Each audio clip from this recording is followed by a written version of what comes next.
Mn+, यहाँ पर N+ metal की ऑक्सीडेशन स्टेट है। ऑक्टाहेड्रल कॉम्प्लेक्स फॉर्म करने के लिए मेटल आयन को 6 लिगेंड से कंबाइन करना पड़ता है, या हम ऐसे कह सकते हैं कि क्वाड्रेटिक नंबर 6 होता है।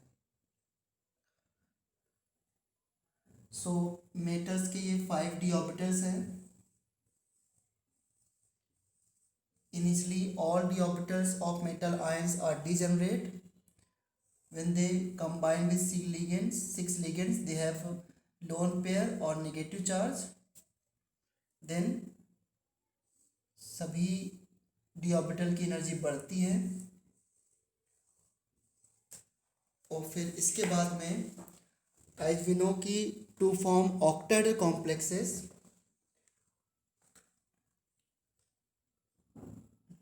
जो d orbital along the axis होते हैं, that is dx² - y² and dz², उनके पास लिगेंड अप्रोच करता है, क्योंकि along the axis बॉन्ड बनाना होता है ऑक्टाहेड्रल में।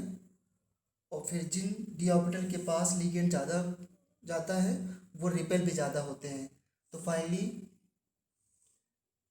2 d ऑर्बिटल की एनर्जी इंक्रीज और 3 d ऑर्बिटल की एनर्जी एवरेज से डिक्रीज हो जाती है, ऐसा मैंने बताया था। और इस एनर्जी गैप को हम लोग क्या बोलते हैं? Delta not. Delta energy gap है, और O मीन्स ऑक्टाहेड्रल।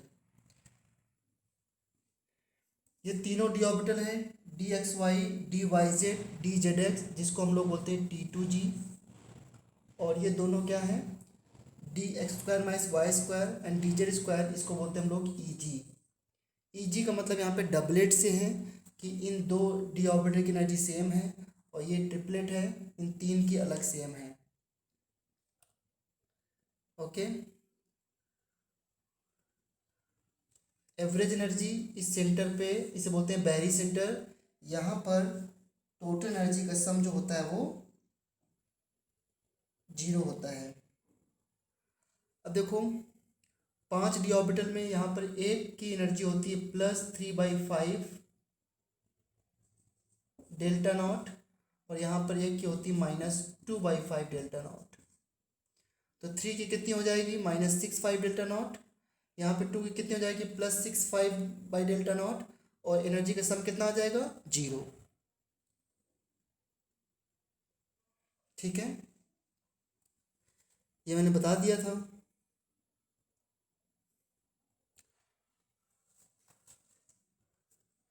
इसे बोलते हैं हम लोग ऑक्टाहेड्रल स्प्लिटिंग। अगर किसी बच्चे को याद हो तो मैंने कहा था कि ऑक्टाहेड्रल या टेट्राहेड्रल या जो भी स्प्लिटिंग है वो किस लिए होती है? Due to repulsion between metal positive charge, ligand negative charge, sorry, due to repulsion between metal d electrons and ligands negative charge. Metal के पॉजिटिव चार्ज और लिगेंड के नेगेटिव चार्ज में तो अट्रैक्शन होता है, बट मेटल के d electrons और ligands के नेगेटिव चार्ज में रिपल्सन होता है। इसलिए ये 2 डी ऑर्बिटल जो अलोंग दी एक्सिस होते हैं उनके लिगेंड ज़्यादा क्लोज होता है, तो वो रिपेल भी ज़्यादा होते हैं। That's why this happen. अब याद करो, मैंने एक बात बताई थी कि अगर कोई कॉम्प्लेक्स ऐसा है जिसमें मेटल का D1 कॉन्फ़िगरेशन है, complex in which metal ion having D1 configuration. So how will you write this D1 configuration into T2g and Eg? So very simple है। सबसे पहले किसको फिल करते हो? T2g को। इसकी एनर्जी कम है, तो यहाँ पर एक इलेक्ट्रॉन से फिल कर दोगे। इसको लिखोगे कैसे? T2g 1 और Eg 0। अगर D2 कॉम्प्लेक्स है ऑक्टाहेड्रल में, ठीक है, तो 2 इलेक्ट्रॉन्स हो गए, तो 2 इलेक्ट्रॉन मैंने यहाँ फिल कर दिए, और इसको कैसे लिखेंगे? T2g2 और Eg 0। इसी तरीके से D3 कॉम्प्लेक्स है ऑक्टाहेड्रल में, तो ये क्या बन जाएगा? T2g3 और Eg 0। करेक्ट, ये 3 हो गए। अब ध्यान देना जरा,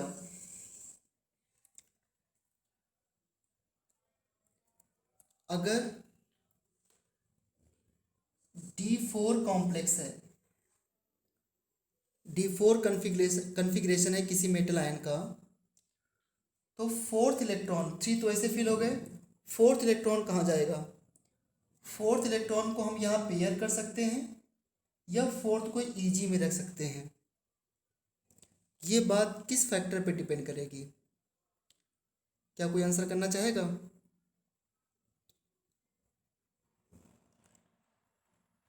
D4 जो कन्फिग्रेशन है इसको T2G और EG में दो तरीके से लिखा जा सकता है। एक तरीका क्या है कि मैं 3 इलेक्ट्रॉन तो T2G में कर दूं और एक इलेक्ट्रॉन को EG में फिल कर दूं, या फिर चौथा जो इलेक्ट्रॉन है उसको T2G में ही रहने दूं, 4 और EG 0। ये दो कन्फिग्रेशन पॉसिबल है। क्या करना चाहिए इसके लिए? तो देखो, अगर डेल्टा नॉट, ये एनर्जी गैप ज़्यादा है बिटवीन EG एंड T2G, तो अगर एनर्जी गैप ज़्यादा है तो फोर्थ इलेक्ट्रॉन T2G में रह जाएगा या EG में इंटर करेगा? अगर एनर्जी गैप ज़्यादा है तो T2G। हाँ, अगर एनर्जी गैप ज़्यादा है तो इलेक्ट्रॉन्स को इस लेवल तक पहुंचने के लिए ज़्यादा एनर्जी चाहिए, जो कि नहीं है, इसलिए हमारा ये कन्फिग्रेशन होगा T2G4 EG0। दैट मीन्स इस कन्फिग्रेशन के लिए डेल्टा नॉट हाई है और इसको हम लिखते क्या है? Delta not is greater than pairing energy. अभी बताता हूँ मैं क्या मतलब इसका, कि अगर डेल्टा नॉट एनर्जी गैप ज़्यादा है तो इलेक्ट्रॉन विल पेयर, ऐसे पेयर कर जाएगा। ठीक है, यहाँ पर इलेक्ट्रॉन पेयर कर गया। पेयरिंग एनर्जी क्या होती है? The amount of energy required for electron to pair.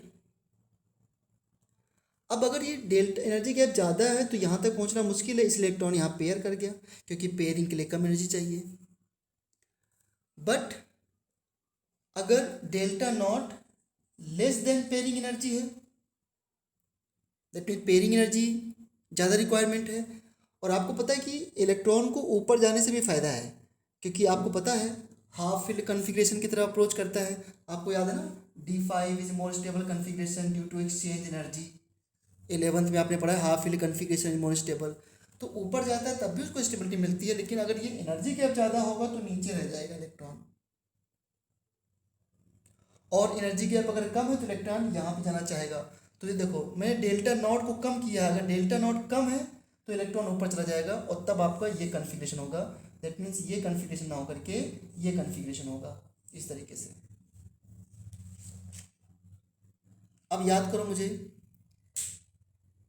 जब इसको ऑब्जर्व करते हैं एक्सपेरिमेंट से, तो मैंने कुछ ऐसा लिखा था, CO, CN, NO2 और EN, ये लिगेंड मैंने क्या बताए थे, कैसे लिगेंड है ये? स्ट्रॉन्ग फील्ड लिगेंड, याद है आप लोगों को? हाँ, तो ये स्ट्रॉन्ग फील्ड लिगेंड है। स्ट्रॉन्ग फील्ड लिगेंड मतलब क्या होता है? ये एनर्जी गैप को इंक्रीज करेंगे या डिक्रीज करेंगे? इंक्रीज करेंगे। और जब ये एनर्जी गैप को इंक्रीज करेंगे तो फिर इलेक्ट्रॉन क्या होगा? पेयर करेगा या पेयर नहीं करेगा?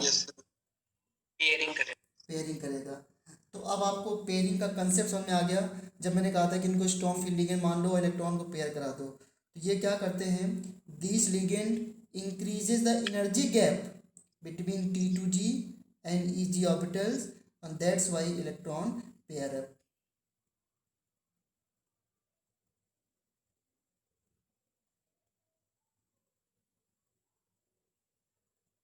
ठीक है, इसलिए जो इलेक्ट्रॉन है वो पेयर कर जाता है। सर हमें क्या गिवन होगा कि डेल्टा नोट बी से बड़ा है छोटा है, उस हिसाब से यस, लिखनी इट है विल क्या? Be given, it will be given always. Okay, okay. Otherwise कैसे पता चलेगा कि किसमें? अच्छा, अब आपको एक कुछ फैक्ट पता है कि हाँ ये लिगेंड अगर है तो हमें डेल्टा नॉट को ज़्यादा ही रखना है, अंडरस्टूड? Yes sir. हाँ, और NH3 के साथ डेल्टा नॉट गिवन होगा, क्योंकि NH3 में बहुत एक्सेप्शन होता है।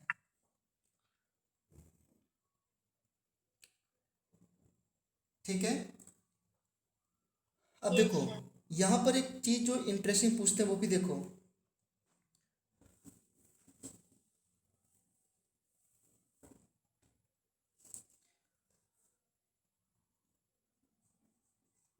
How to find CFSE। CFSE होता है crystal field stabilizing energy. How to find CFSE। अगर मैं पूछूं कि D1 कॉन्फ़िगरेशन की क्रिस्टल फील्ड स्टेबलाइजिंग एनर्जी क्या है, तो D1 कॉन्फ़िगरेशन आपने क्या लिखा था, T2G1 EG। T2G की एनर्जी कितनी होती है अगर एक इलेक्ट्रॉन है T2G में, तो -2/5 delta nought, that is equal to -0.4 delta nought. ये इसकी एनर्जी है जब इलेक्ट्रॉन T2G1 में है। अगर पूछूं कि D2 में क्या होगी एनर्जी, तो क्या लिखोगे, 2 इंटू -2/5 डेल्टा नॉट। समझ आ रहा है क्या कर रहा हूँ मैं? जब ये होगा कॉन्फ़िगरेशन तो 2 इलेक्ट्रॉन हो गए, और जब 2 इलेक्ट्रॉन्स हो गए तो इसकी -2/5, इसकी -2/5, तो कितना आंसर आ जाएगा, -4/5, that is equal to -0.8 delta nought. इसी तरीके से मैं पूछूं D3 की क्या एनर्जी होगी, तो D3 का कॉन्फ़िगरेशन क्या है, T2G3 और EG, यानी कि यहाँ पर 3 इलेक्ट्रॉन्स हो गए, तो 3 इंटू -2/5 डेल्टा नॉट, कितना आ गया है, -3 to 6, कितना आएगा ये,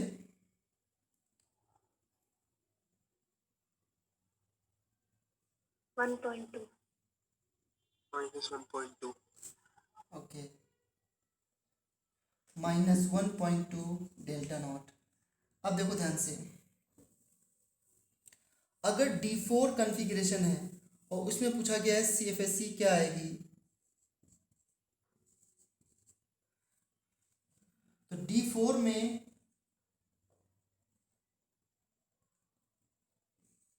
जब पूछेंगे तो गिवन होगा कि जो डेल्टा नॉट है वो पेयरिंग एनर्जी से कम है।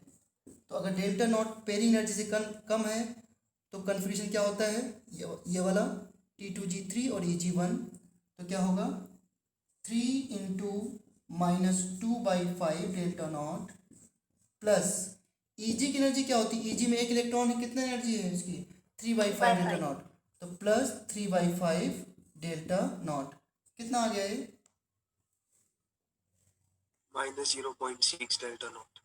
हाँ सभी का आंसर यही है ना, -6/5 और +3/5, तो -0.6 डेल्टा नॉट। और D4 में डेल्टा नॉट अगर पेयरिंग एनर्जी से ज़्यादा है तब क्या करेंगे, तब सभी 4 इलेक्ट्रॉन्स T2G में हैं, तो T2G में 4 इलेक्ट्रॉन्स हैं, तो यहीं पर आप पेयरिंग करा देंगे, तो क्या आंसर आएगा, 4 इंटू -2/5 डेल्टा नॉट। और याद रखो जब इलेक्ट्रॉन को पेयर होना पड़ रहा है तो प्लस पेयरिंग एनर्जी और ऐड करेंगे, देन आंसर विल बी 0. कितना आएगा, -1.6 डेल्टा।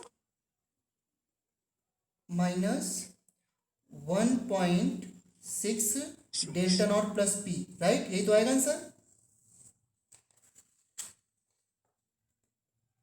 क्या बच्चों सही लिखा ना मैंने? Yes sir. Yes sir. ध्यान देना कि ये इसका क्वेश्चन कंफर्म है, आता है क्वेश्चन।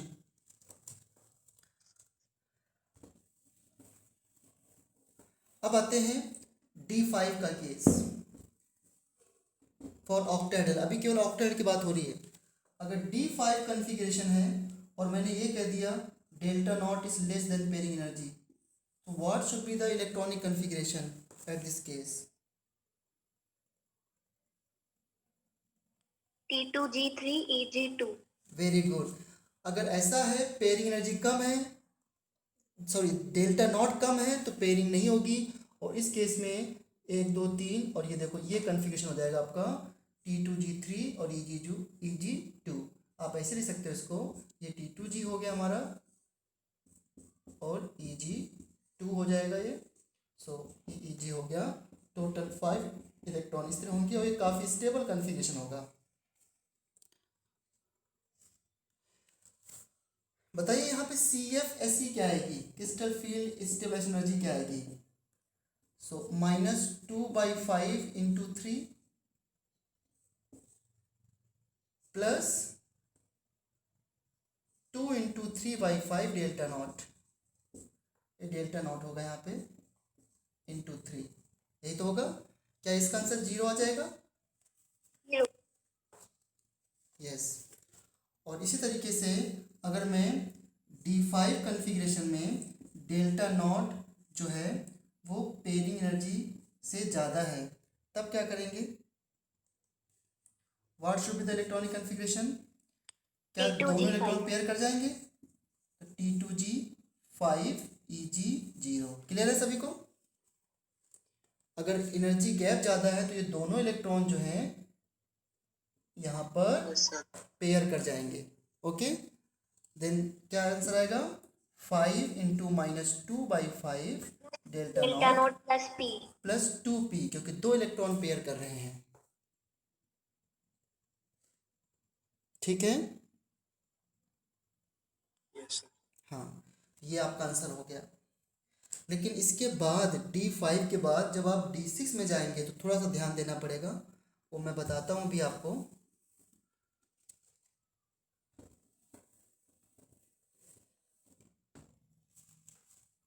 D6 सभी को पता होना चाहिए कि D6 कन्फिग्रेशन होता है क्या है। D6 ऑलरेडी इस तरह होता है, ये हमारा D6 कन्फिग्रेशन है मेटल आयन का before binding with the ligands. तो D6 में तो एक इलेक्ट्रॉन पहले से पेयर होता है ना। क्या क्या D ऑर्बिटल में 5 इलेक्ट्रॉन, सॉरी, क्या D सबशेल में 5 इलेक्ट्रॉन को फिल किया जाए और सभी अनपेयर्ड हो, ऐसा पॉसिबल है क्या?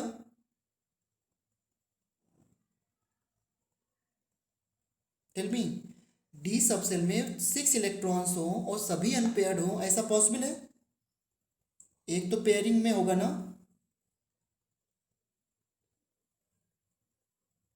ओके, तो जब D6 को आप ले जाएंगे delta not less than pairing energy में, तो क्या लिखेंगे कन्फिग्रेशन? देखो,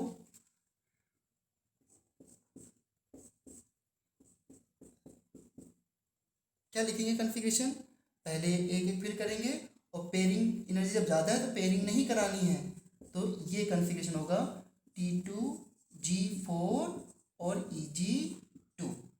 क्या आएगा इसका answer? 4 into -2/5 delta not plus 2 into 3/5 delta not. और मैंने प्लस पेयरिंग एनर्जी क्यों नहीं लिखी यहाँ पर? यहाँ पे प्लस P नहीं लिखेंगे, ऑल्दो एक इलेक्ट्रॉन पेयर है, क्यों नहीं लिख रहे हैं? वो तो उसमें 6 है इसलिए ऑलरेडी पेयर है वो। बिल्कुल सही, इसी बात को बच्चे समझ नहीं पाते हैं। वेरी गुड, क्योंकि एक इलेक्ट्रॉन पहले से यहाँ पे पेयर्ड है, इसमें कोई पेयरिंग एनर्जी का कोई रोल नहीं है, इसलिए नहीं लिखा। अब देखो यहाँ पर अगर मैं D6 लिखता हूँ और डेल्टा नॉट पेयरिंग एनर्जी से ज़्यादा है, तब क्या करोगे? तब कैसे लिखोगे कन्फिग्रेशन? ये कैसे आएगा? देखो, आपको पता है कि T2G4 तो पहले से है, अब ये दो इलेक्ट्रॉन जो EG में गए हैं वापस से आके पेयर्ड हो जाएंगे, तो बन जाएगा T2G6 और EG0। तो क्या आंसर आएगा CFSE का? CFSE क्या होगी इसकी? 6 into -2/5 delta not plus pairing में कितने ऐड करें? 2P या 3P? बताइए।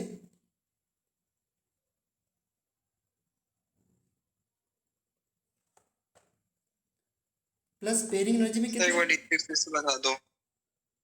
क्या बेटा? D6 वाला एक बार फिर से बता दो सर, कनेक्शन थोड़ा भी। अच्छा अच्छा सर ये इसमें 2 इलेक्ट्रॉन वापस आए वाला बता दो। अच्छा, मैं ये कह रहा था कि जब आप D6 करोगे, D6 में आपको मैंने कहा था कि डी सब सेल में जब 6 इलेक्ट्रॉन्स होते हैं तो 6 इलेक्ट्रॉन में एक तो पहले से ही पेयर होता है। तो जब delta not less than pairing energy है, मीन्स एनर्जी गैप कम है, तो 1 2 3 4 5 इस तरीके से हम फिल कर देंगे। ये हमारा D6 हो गया जब delta not less than pairing energy है तो। और कन्फिग्रेशन क्या होगा, T2G4 Eg2, ये होगा T2G4 Eg2। एनर्जी कैसे आएगी, 4 × -2/5 delta not plus 2 × 3/5 delta not. लेकिन अगर delta not greater than pairing energy है तब क्या करेंगे। ऐसे केस में आपको पता है कि एक इलेक्ट्रॉन तो पहले से पेयर है, तो जो Eg में गए हैं वही तो नीचे लौट के आएंगे जब एनर्जी गैप ज़्यादा है तो ये दोनों इलेक्ट्रॉन्स यहाँ पे आके पेयर हो गए। तो क्या क्या होगा कन्फिग्रेशन, T2G6 Eg0, क्योंकि T2G4 तो पहले से ही था ना।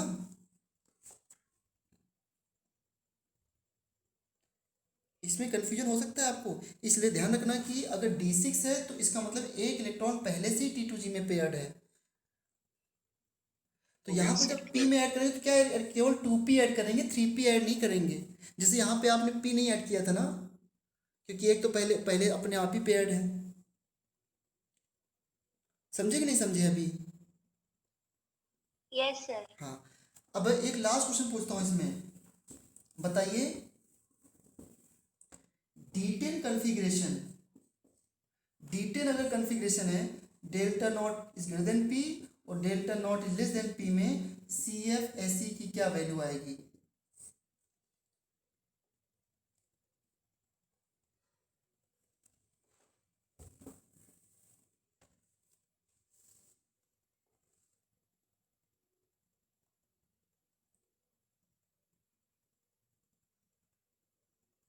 अब देखो D10 तो सारा पहले से पेयर्ड है, तो इसमें स्ट्रॉन्ग फील्ड और वीक फील्ड का कोई मतलब है क्या। No sir. हाँ, तो इसलिए पहले से यहाँ पर दोनों नो केस में एनर्जी क्या सर। आएगी, जीरो। यहाँ पर दोनों केस में एनर्जी क्या आएगी, जीरो। आप देख लो इसका कन्फ्यूजन यही होगा दोनों केस में, T2G6 और Eg4, ये तो होगा दोनों केस में।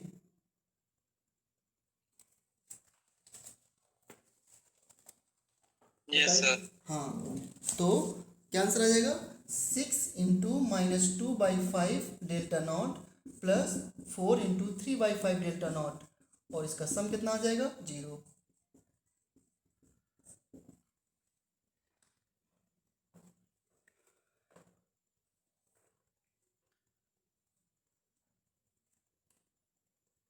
ठीक है, तो इसलिए D10 कन्फिग्रेशन में ऑल केसेस में जो हाइब्रिडाइजेशन है, सॉरी जो CFSE है वो जीरो होगी। अब देखो अगर आप CFSE को नहीं समझते तो क्या प्रॉब्लम आ सकती है वो मैं अब बताने जा रहा हूँ आपको। देखो अगर मैं आपसे ये पूछ लेता, देखो इतना हाइब्रिडेशन आपने सीखा है, मैं आपसे पूछूं CrCn का होल 6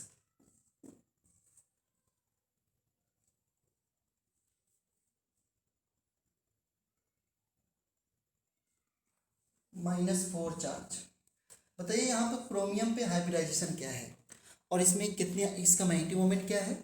बहुत अच्छा क्वेश्चन है। हाइब्रिडाइजेशन क्या है, मैग्नेटिक मोमेंट क्या है, बताना है क्या है। और CFSE अगर नहीं पढ़ते तो इसका आंसर नहीं बता पाते आप कभी भी वैलेंस बॉन्ड थ्योरी से। टेल मी, पहले बताइए कि क्रोमियम का आउटर कन्फिग्रेशन क्या होगा। एटॉमिक नंबर 24 क्या होता है outer configuration, 3d5 4s1। 4s1। Chromium की ऑक्सीडेशन स्टेट क्या है यहाँ पर,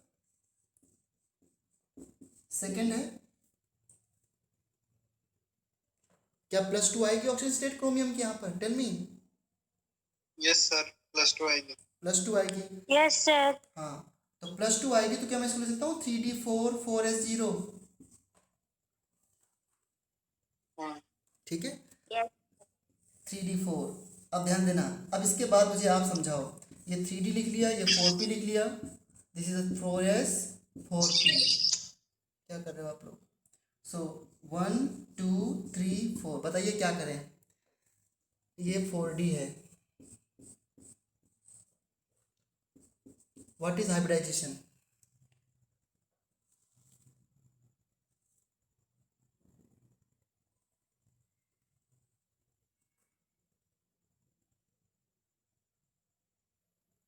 बताइए।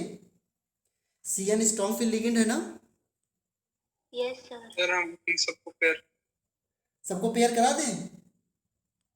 हाँ यस सर। पेयर करा दिया, ठीक है, ये लो पेयर करा दिया। और कितने लोन पे लेने, क्वार्ट्स नंबर कितना है इसका, क्वार्ट्स नंबर क्रोमियम का 6 है, तो 6 लोन पे एक्सेप्ट करना है। Yes sir. तो एक लोन पेयर यहाँ पे, एक लोन पेयर यहाँ पे, एक लोन पेयर यहाँ से, 3 4 5 6, तो क्या आ गया हाइब्रिडेशन D3 D3sp2। ऐसा हाइब्रिडेशन कोई पढ़ा है आपने? D3sp2। ऐसा कोई हाइब्रिडेशन पढ़ा है अभी तक? No sir. फिर क्या करोगे?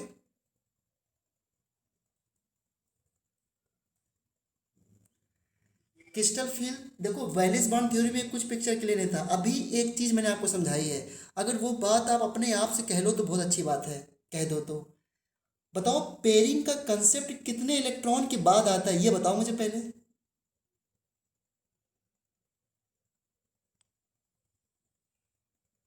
यही तो सबसे बड़ा पॉइंट है इस थ्योरी का बेटा, बताइए। पेयरिंग का, 3 वैलेंस इलेक्ट्रॉन हो तो उसके बाद आता है। हाँ बिल्कुल सही। तो जो आप लोगों ने यहाँ पर 4 इलेक्ट्रॉन में चारों को पेयरिंग करा दिया, ये गलत कर दिया। अच्छा एक चीज़ बताना मुझे। एक ही पेयर होएगा। बिल्कुल सही, यही बात वैलेंस बॉन्ड थ्योरी से मैं आपको नहीं समझा सकता था। आप मुझे बताओ, सभी बच्चे, कल्पना, उपासना, सभी लोग देखो ध्यान से, अगर मान लो ये डी ऑर्बिटल है, जब तक 3 इलेक्ट्रॉन है T2G में, तो ये स्ट्रॉन्ग फील्ड, कितना भी स्ट्रॉन्ग फील्ड लिगेंड हो, उससे क्या फर्क पड़ता है, क्योंकि चौथे इलेक्ट्रॉन जब जब फोर्थ इलेक्ट्रॉन आता है, तभी तो हम सोचते हैं कि उसको T2G में करें, वापस EG में लेके जाएं। यस या no? Yes sir. Yes sir.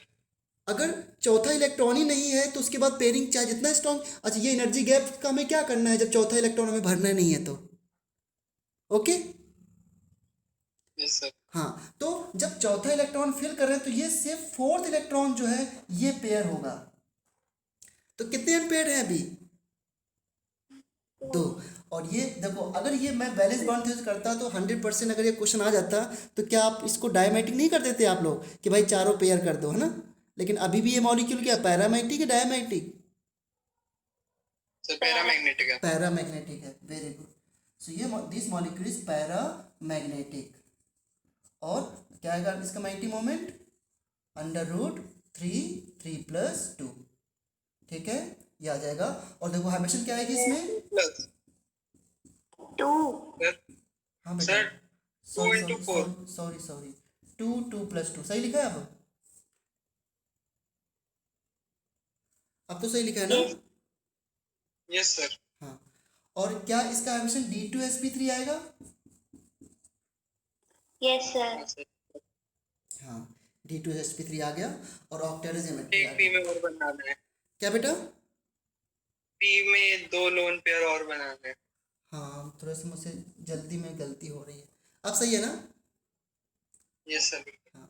अब देखो, अभी एक क्वेश्चन और आप जो गलत कर सकते थे, शायद अब गलत ना हो, अगर मैं इसी क्वेश्चन में, ये सभी बच्चों क्लियर है, अभी इसी क्वेश्चन में मैं यहाँ पर 3 नेगेटिव कर दूँ बच्चों, -3 कर दूँ, तो अब क्रोमियम की ऑक्सीजन स्टेट क्या आएगी, 3 आएगी।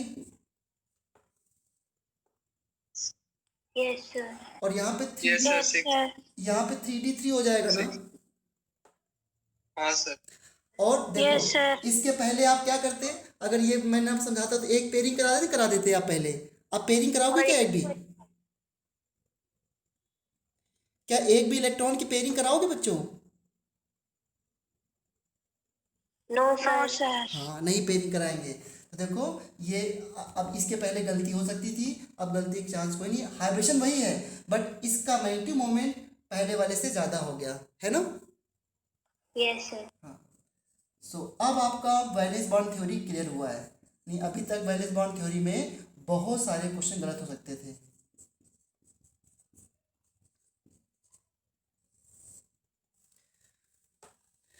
ठीक है, और प्लीज़ आप लोग जो है थोड़ा सा इसके बाद जो भी चैप्टर आपके बच रहे हैं उसमें कुछ ज़्यादा खास नहीं है और ना कोई भी ज़्यादा दम उन चैप्टर में। देखो बायोमॉलिक्यूल है पूरा रटने का है, पी ब्लॉक है रटने का है, DNA ब्लॉक है रटने का है। इस चैप्टर को बहुत ही पेशेंस से बहुत अच्छे से कर लो। ये चैप्टर आपको 12 नंबर देता है, 12 नंबर, और किसी कंपटीशन एग्जाम में 12 मार्क्स कितने इंपॉर्टेंट है इसका आइडिया आप लगा सकते हो। इसलिए मैं धीरे धीरे करके कि पॉइंट इसमें आपको समझाने की कोशिश कर रहा हूँ कि बहुत कुछ है चैप्टर में अभी भी। अभी इसको ख़त्म करने में 2 लेक्चर और लगेंगे, लेकिन इसके बाद बायोमॉलिक्यूल को ख़त्म करने में टोटल 2 लेक्चर 3 लेक्चर लगेंगे, और सभी चैप्टर बिल्कुल ऐसे। इसके बाद कोई भी चैप्टर इतना अच्छा नहीं है, सब रटने वाले हैं, बहुत जल्दी ख़त्म भी हो जाएंगे। सो इस चैप्टर के बाद जो आपका सिलेबस बच्चों बचता है वो मैक्सिमम से मैक्सिमम 7 डेज या 10 डेज का बचता है, मैं सब बता रहा हूँ आपको। अगर इस चैप्टर को जल्दी में ख़त्म कर दोगे तो फिर मतलब आना चाहिए, चाहे जल्दी ख़त्म हो चाहे देर से ख़त्म हो। ये क्रिस्टल फील्ड थ्योरी अभी हमने पढ़ी है केवल ऑक्टाहेड्रल कॉम्प्लेक्स के लिए, और ऑक्टाहेड्रल कॉम्प्लेक्स में सबसे अच्छे क्वेश्चन बनते हैं। कोऑर्डिनेशन, किसी भी आप से पूछोगे कोऑर्डिनेशन और केमिकल बॉन्डिंग दोनों मिलाकर के 20 मार्क्स फिक्स होते हैं सभी एग्जाम में। ओके, तो अब हम पढ़ते हैं crystal field theory for tetrahedral complexes.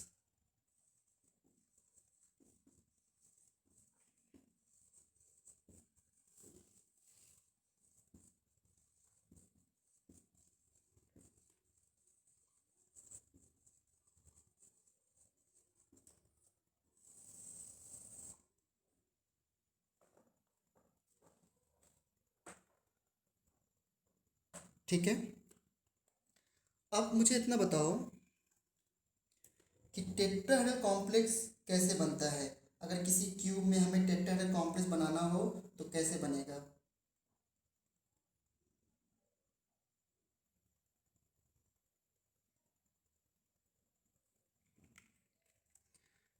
ये हमने सीखा था सॉलिड स्टेट में। देखो टेट्राहेड्रल बच्चों इस तरह होता है, दिस इज योर टेट्राहेड्रल। और अगर किसी क्यूब में टेट्राहेड्रल बनाना हो तो कैसे बनाते हैं हम लोग। सॉलिड स्टेट भूल गए, क्यूब के अल्टरनेट कॉर्नर को सेंटर से मिला दो। ओके, सो अल्टरनेट कॉर्नर सेंटर से मिलाओ, ये आपका सेंटर है।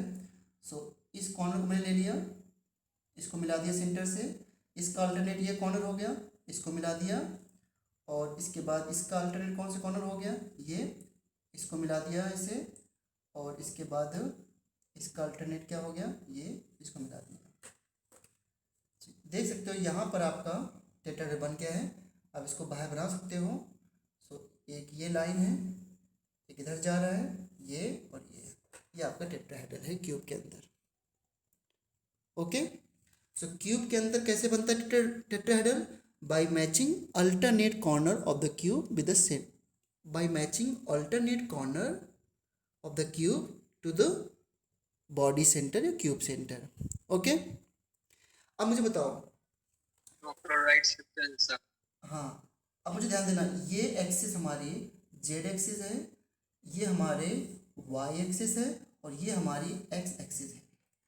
अब मुझे बताइए, जो भी टेट्राहेड्रल बना है, टेट्राहेड्रल का कोई भी बॉन्ड इस एक्सिस में बना है, कोई भी बॉन्ड देख सकते हो आप, ना तो एक्स में बना है, ना वाई में बना है, और ना जेड में बना है। सारे बॉन्ड जो टेट्राहेड्रल के हैं वो बिटवीन द एक्सिस बने हुए हैं।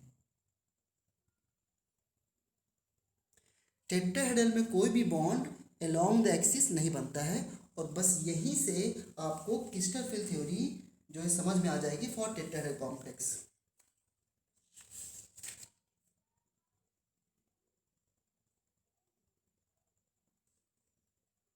अच्छा, कोई एक क्वेश्चन पूछे आपसे कि what is the crystal field splitting energy, तो बोलोगे the energy gap between T2G and EG orbitals is called crystal field stabilization energy. चलो, सो क्या सभी बच्चे इस बात से एग्री कर रहे हैं कि टेट्राहेड्रल में सारे बॉन्ड बिटवीन द एक्सिस लाई करते हैं, कोई अलोंग द एक्सिस नहीं होता है।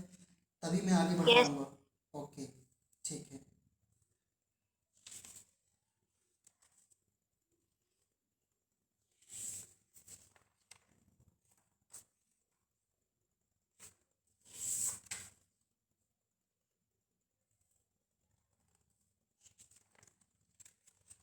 One second.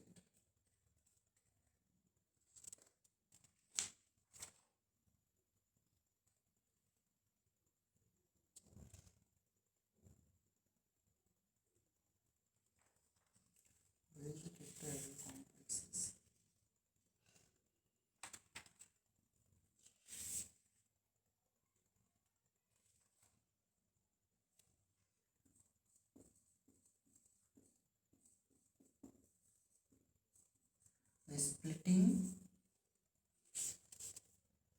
pattern for tetrahedral complex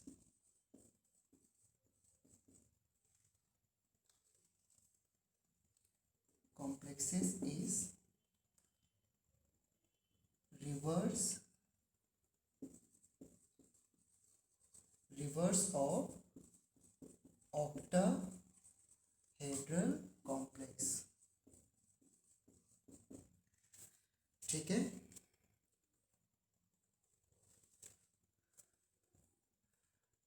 metal ion जो है यहाँ पर कितने लिगेंड से कंबाइन करेगा, 6 या 4 से? 4 से। तो 4 लिगेंड से कंबाइन करेगा और लिगेंड्स मेटल के जो डी ऑर्बिटल से अप्रोच करेंगे, ये मेटल के डी ऑर्बिटल हैं, लिगेंड जो अप्रोच करेंगे वो बिटवीन द एक्सिस वाले डी ऑर्बिटल के पास ज़्यादा जाएंगे या अलोंग द एक्सिस वाले डी ऑर्बिटल के पास? along the axis। टेट्राहेड्रल में अलोंग द एक्सिस बॉन्ड नहीं बनता है, तो डी ऑर्बिटल किसके पास ज़्यादा जाएंगे, बिटवीन द एक्सिस वाले डी ऑर्बिटल के पास, है ना। तो इसलिए इस बार पहले इनकी एनर्जी रेज हुई, ऑल आर डिजनरेट इनिशियली, फिर इसके बाद ये दो पैटर्न में टूट जाएगा और इस बार उसका रिवर्स देखो मैंने लिख दिया है, it is a reverse of. तो यहाँ पर T2G जो होता है वो ऊपर होता है, लेकिन यहाँ पे T2G नहीं लिखते, T2 लिखते हैं सिमेट्री की वजह से। सो यहाँ पर E होता है, ठीक है, T2 और E।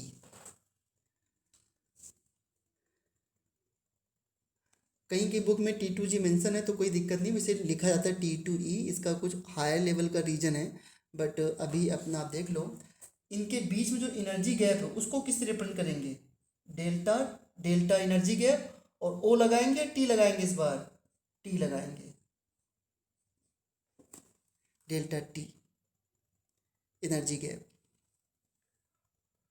क्यों रिवर्स है, क्योंकि जो है 4 लिगेंड जो हैं वो मेटल के चारों तरफ आएंगे but between the axis, ligands will approach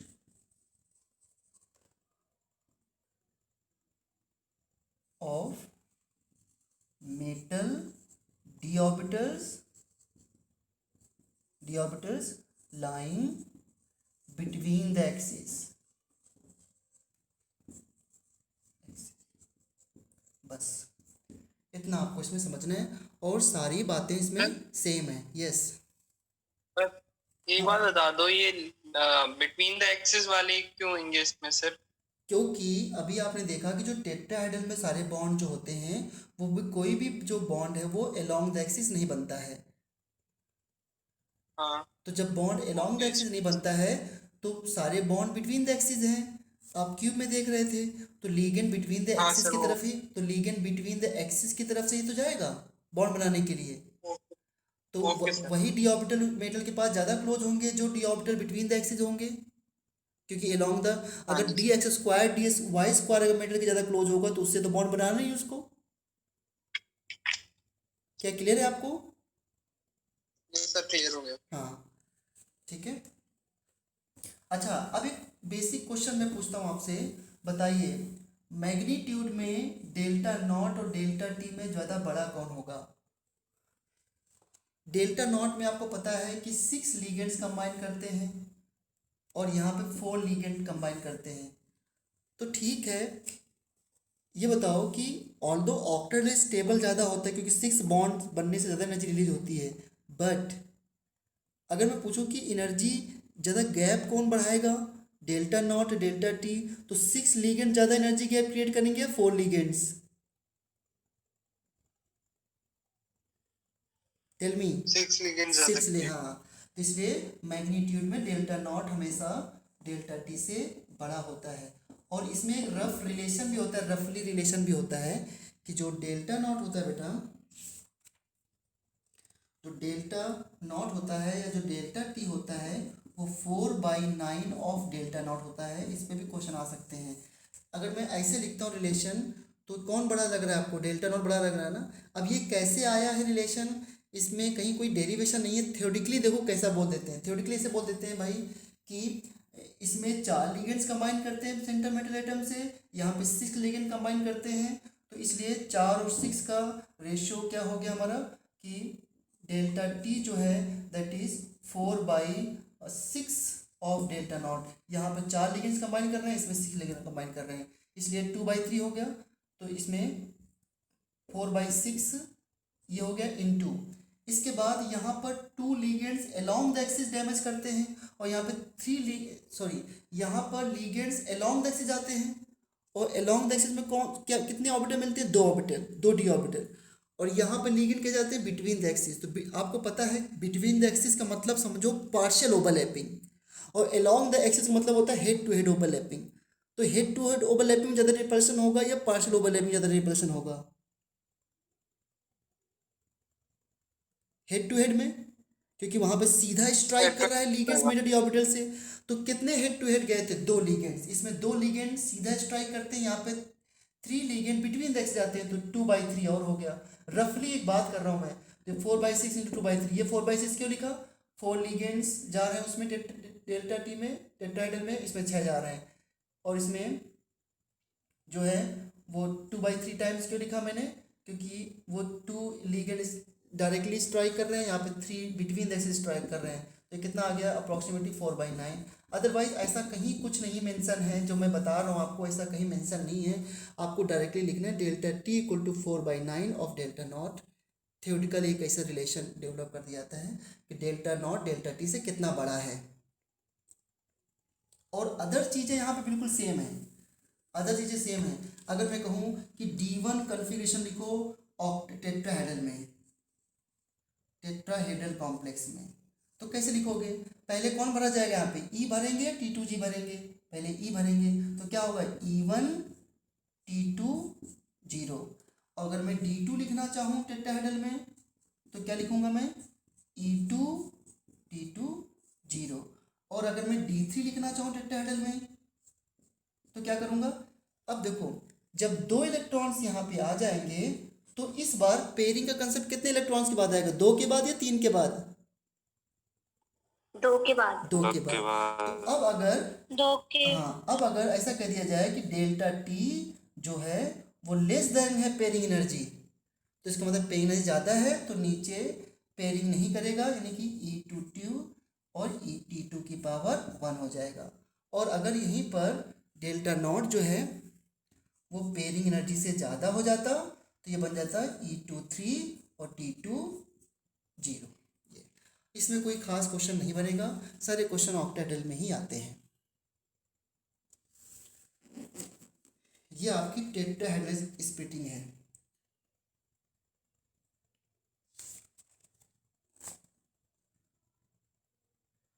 और अगर मैं इसके बाद एक और बताने लग जाऊँ तो उसमें तो बहुत ही डेंजरस हो जाता है।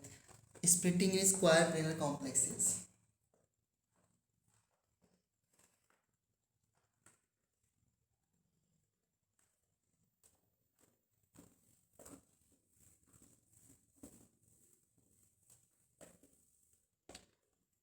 स्क्वायर प्लेनर कॉम्प्लेक्सेस में स्प्लिटिंग बताऊँ मैं अभी?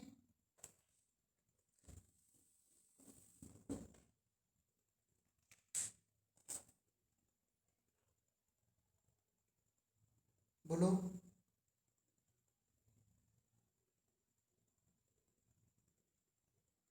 बता दो सर। ओके,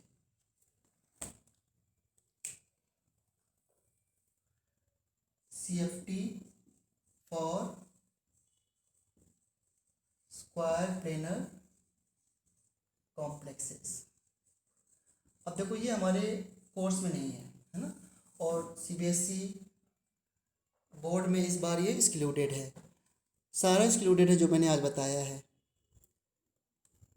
एक बार देख लेना कि डिलीटेड सिलेबस क्या है, कितना पोर्शन है। हो सकता है कि भाई CFT का इंट्रोडक्शन हो, अदरवाइज एक्सक्लूडेड है, डिलीटेड है। ठीक है, तो देखो स्क्वायर प्लेनर कॉम्प्लेक्स कैसा बनता है। इस तरीके से। This is your square planar complex. क्यों बच्चों, यही तो होता है स्क्वायर प्लेनर कॉम्प्लेक्स। और स्क्वायर प्लेनर कॉम्प्लेक्स में हाइब्रिडेशन क्या होता है याद है? DsP2। याद है किसी को? DsP, yes sir. हाँ DsP2 होता है यहाँ पे लिगेंड्स लिगेंड्स लिगेंड्स लिगेंड्स। पता है DsP2 में कौन सा डी होता है स्क्वायर प्लेनर कॉम्प्लेक्स में? इनर। 5D में कौन सा डी होता है? यही तो इंटरेस्टिंग पॉइंट क्वेश्चन है। यस टू डी में, इसमें सर dz स्क्वायर होता है। अरे कैसे डीजेड स्क्वायर होता है जब एक्स वाई प्लेन है? तो स्क्वायर प्लेनर में डीजेड कैसे हो सकता है बेटा? यहाँ पर जो एक डी होता है that is DX² minus y square. और ये बताओ मुझे, स्क्वायर प्लेनर कॉम्प्लेक्स में बॉन्ड अलोंग द एक्सिस होंगे या बिटवीन द एक्सिस होंगे? Square planar bond along the axis होंगे ना? बिटवीन, कैसे? स्क्वायर वो तो प्लेनर कॉम्प्लेक्स प्लेन में कहीं बॉन्ड पे जो भी होते बना हैं दो। वो अलोंग द एक्सिस होते हैं। और देखो ना, ये स्क्वायर प्लेनर कॉम्प्लेक्स है और DX² माइनस वाई स्क्वायर कैसे बनता है? DX² माइनस वाई स्क्वायर इस तरह बनता है ना? यही तो है D² माइनस वाई स्क्वायर। बताइए, क्या ये DX² minus y square d orbital की शेप है?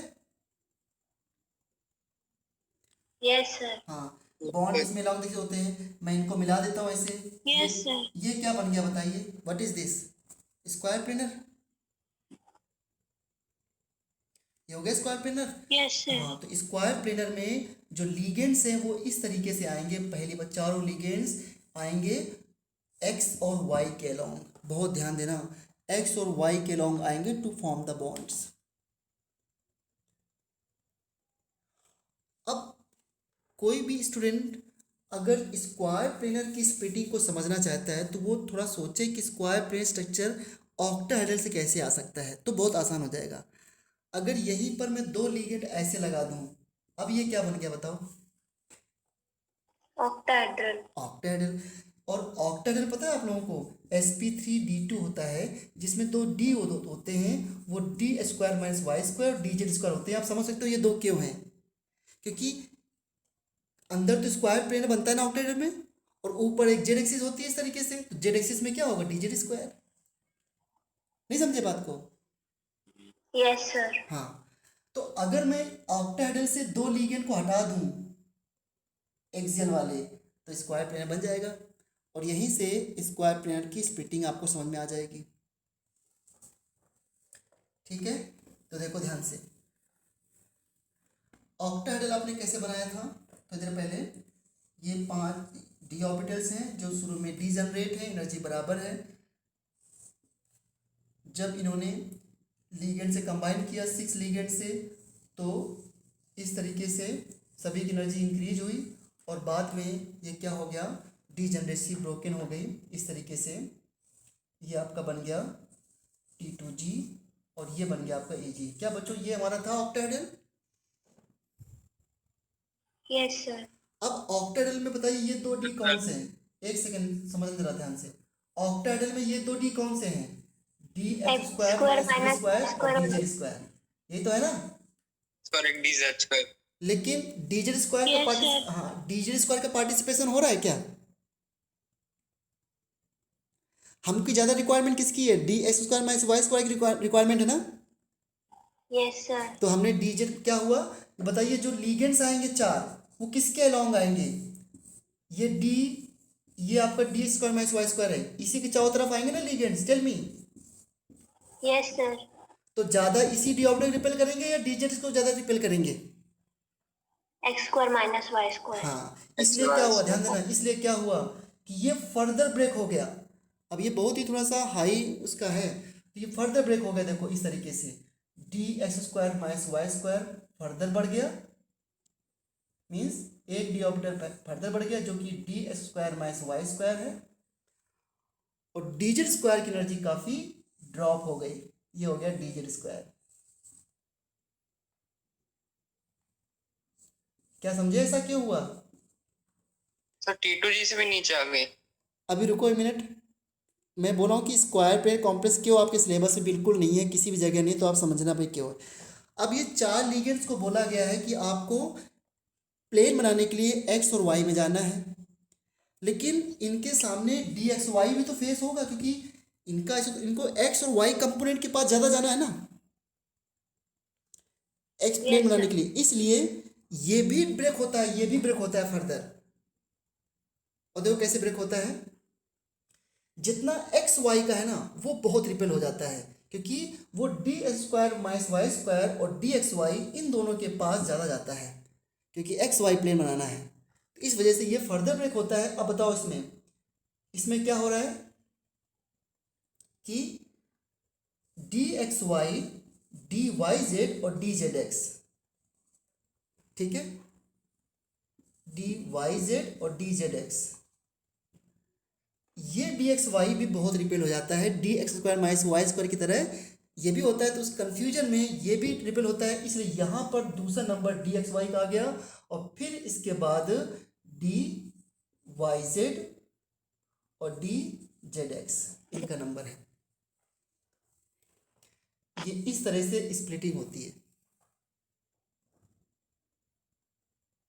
सारे जो d x square minus y square और डी एक्स वाई सबसे ज़्यादा एनर्जी रेज हो जाते हैं, क्योंकि रेज हो जाते हैं एनर्जी में, क्योंकि लीकेज इनके पास सबसे ज़्यादा जाता है। लेकिन सबसे ज़्यादा रिपेल कौन हुआ, ये वाला जो along the axis x y था, फिर उसके बाद between the axis x y, फिर ये अलोंग द डीजेड वाला, क्योंकि डीजेड वाला क्यों इसके बाद हुआ, क्योंकि dz is a combination of d x square z y square x square z square and y square z z square, इन दोनों का कॉम्बिनेशन होता है डी जेड स्क्वायर, जो कि आपको सर नहीं पहले पढ़ा हो आपने, इस वजह से ये एक नंबर आया है। देखो ऐसा कुछ आएगा नहीं, बस एक बार आप देख लो। अब मुझे एक बात समझना, याद करो जब मैंने CuNH3 का होल 4 2+ किया था, अगर किसी बच्चे को याद आ जाए तो इसमें एक इलेक्ट्रॉन को डी सॉरी सर दिखेगा नहीं लगता मुझे, याद करो इसका जब हाइब्रिडेशन किया था ना बच्चों, तो एक इलेक्ट्रॉन को भेज नहीं दिया था हमने, डी से किसी और ऑर्बिटल भेज दिया था, अगर किसी को Yes, याद आए sir. तो। यस जब सर। मैंने कहा था बहुत एक्सेप्शन है, वो यही कारण है, यही रीजन था। देखो जब d square minus y square की एनर्जी इतनी ज़्यादा हो गई, तो यहाँ पर एक इलेक्ट्रॉन जो होता है वो भाग करके छोड़ के चला जाता है, क्योंकि इतनी ज़्यादा उसकी एनर्जी रेज हो गई, और तभी मैंने उस अनपेयर को 4p में भेज दिया था। तब मैंने आपसे कहा था कि इन सब बातों को मैं समझाऊंगा फाइनली एक दिन। Yes sir. हाँ, जब इसका जब केस था, आप याद करो, अगर नहीं याद आ रहा हो तो एक एक्सेप्शन मैंने बताया था आप लोगों को, इस तरीके का केस था, और मैंने इसमें जानबूझ के DsP2 किया था। जब उसका आंसर आप लोगों ने sp3 दिया था, तो मैंने कहा था इसका एक इलेक्ट्रॉन अमोनिया की वजह से हट करके 4p में चला जाता है और DsP2 होता है। नहीं याद आ रहा है क्या? आगे से याद। हाँ, वो यही इसी वजह से ये छोड़ के चला जाता है इसको। तो ये स्क्वायर प्लेनर स्प्लिटिंग है। तो सबसे ज़्यादा स्प्लिटिंग हो किस में रही है, ऑक्टाहेड्रल में, स्क्वायर प्लेनर में, या टेट्राहेड्रल में? स्क्वायर प्लेनर में, क्योंकि स्क्वायर प्लेनर में सीधा सीधा जो है चार लिगेंड एक ही डी ऑर्बिटल को इतना डैमेज कर देते हैं, कुछ पूछो मत। तो इसलिए देखो क्या आंसर है, डेल्टा SP, डेल्टा नॉट और डेल्टा T, ये स्प्लिटिंग का पैटर्न है इसमें। अब मैं ना